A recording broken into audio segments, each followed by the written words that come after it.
Radhe Radhe everyone. आज की video में मैं आपको वैकुंठ चतुर्दशी की व्रत कथा सुनाऊंगी। वैकुंठ चतुर्दशी की कथा सुनने के लिए हम अपने हाथ में थोड़े से तिल ले लेंगे। काले तिल आप ले सकते हैं, काले तिल ना हो तो आप चावल या पुष्प भी हाथ में ले सकते हैं। अब हम वैकुंठ चतुर्दशी की कथा शुरू करेंगे। एक बार पृथ्वी लोक पर भ्रमण करते करते मनुष्यों के कष्ट देखते हुए नारद मुनि बहुत परेशान हुए और वह वैकुंठ धाम में भगवान विष्णु के पास गए। भगवान विष्णु ने उन्हें आदर सहित आसन देकर बिठाया। तब नारद मुनि ने कहा, हे भगवान, जो आपके भक्तगण है वो तो आपको बहुत सहजता से आपको प्राप्त कर लेते हैं, लेकिन जो सामान्य मनुष्य है वो आपको कैसे प्राप्त करे, वो कष्टों से कैसे मुक्त हो, इसका कोई सरल उपाय आप बताइए। तब विष्णु भगवान बोले, हे नारद जी, मनुष्य के कल्याण के लिए आपने बहुत ही उत्तम प्रश्न पूछा है। तो सुनिए, कार्तिक मास के शुक्ल पक्ष के आने वाली चतुर्दशी को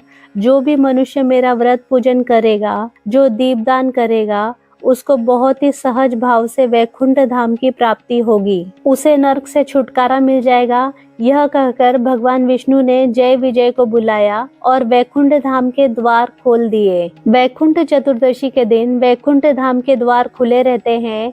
इस दिन जो कोई भी भगवान विष्णु का पूजन व्रत कथा सुनता है उसको वैकुंठ धाम की प्राप्ति होती है। फिर भगवान विष्णु ने नारद जी को एक कथा सुनाई। बहुत समय पहले की बात है। उज्जैन नगरी में धनेश्वर नाम का एक ब्राह्मण रहता था।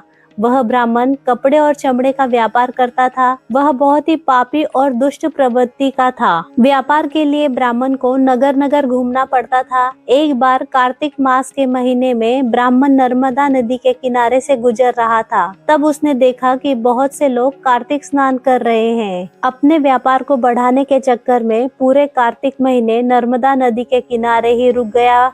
ब्राह्मण ने पूरा कार्तिक महीना भक्त जनों के संग गुजारा और कार्तिक के महीने में भगवान विष्णु की कथा का पाठ सुना। कार्तिक समाप्त होने के बाद एक दिन जब ब्राह्मण नर्मदा नदी के किनारे टहल रहा था, तब एक सांप ने उसको डस लिया, जिसके वजह से उसकी मृत्यु हो गई। यम के दूत उसे कोड़े मारते मारते यमराज के पास लेकर गए।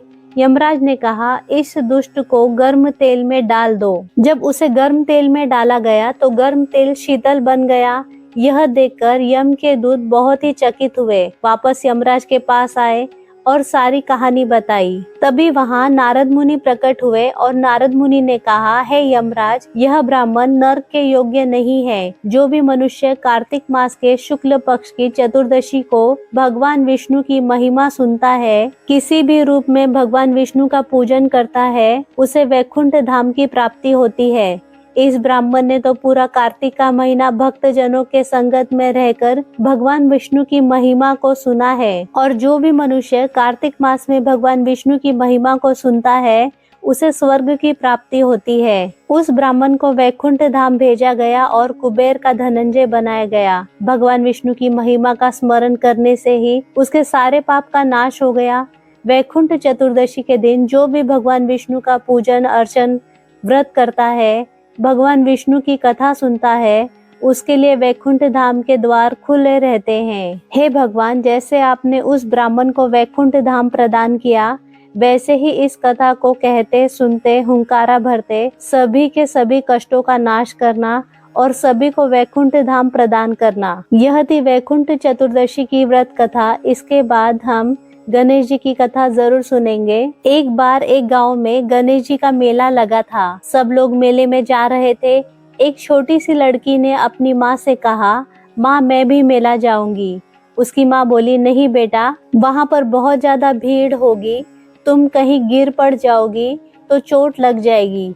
लेकिन लड़की ने जिद कर ली, नहीं माँ, मैं तो मेले में ही जाऊंगी। तब उसकी माँ ने उसे 2 लड्डू, 1 घंटी और पानी दिया और कहा, बेटा, 1 लड्डू और पानी गणेश जी को और बचा हुआ लड्डू और पानी तुम्हारा। अब 2 लड्डू और 1 घंटी और पानी लेकर लड़की मेले में चली गई और सीधा जाकर गणेश जी के पास बैठ गई। हे गणेश जी, 1 लड्डू और पानी तुम्हें, बचा हुआ लड्डू और पानी मुझे। यह कहते सुबह से शाम हो गई। सब लोग मेले से वापस आने लगे। मेला बिछड़ने लगा, लेकिन वो लड़की वहीं पर बैठी रही। बोली, जब तक गणेश जी लड्डू खाकर पानी नहीं पिएंगे तब तक मैं यहाँ से नहीं जाऊंगी। सुबह से शाम हो गई, लड़की वहीं बैठी रही। गणेश जी ने सोचा अगर यह अपने घर नहीं गई तो इसका दोष मेरे सिर लगेगा। गणेश जी एक छोटे से बालक के रूप में आए और बोले, लो तुम्हारा लड्डू खाया, लो तुम्हारा पानी पिया, अब मांगो क्या मांगना है। लड़की सोचने लगी, क्या मांगू? महल मांगू, घर मांगू, खेत मांगू, बैल मांगू, धन मांगू, सुहाग मांगू, क्या मांगू। जैसे ही लड़की यह सब बात सोच रही थी तभी वह बालक बोला, अब तुम अपने घर जाओ, जो जो तुमने सोचा है वह सब हो जाएगा। लड़की अपने घर आ गई।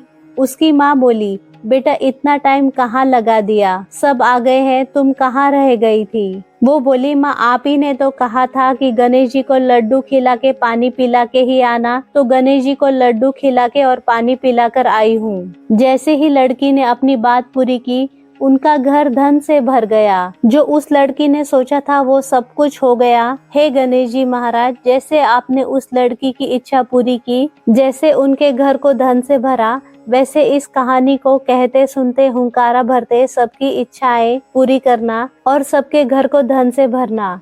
यह थी गणेश जी की कथा।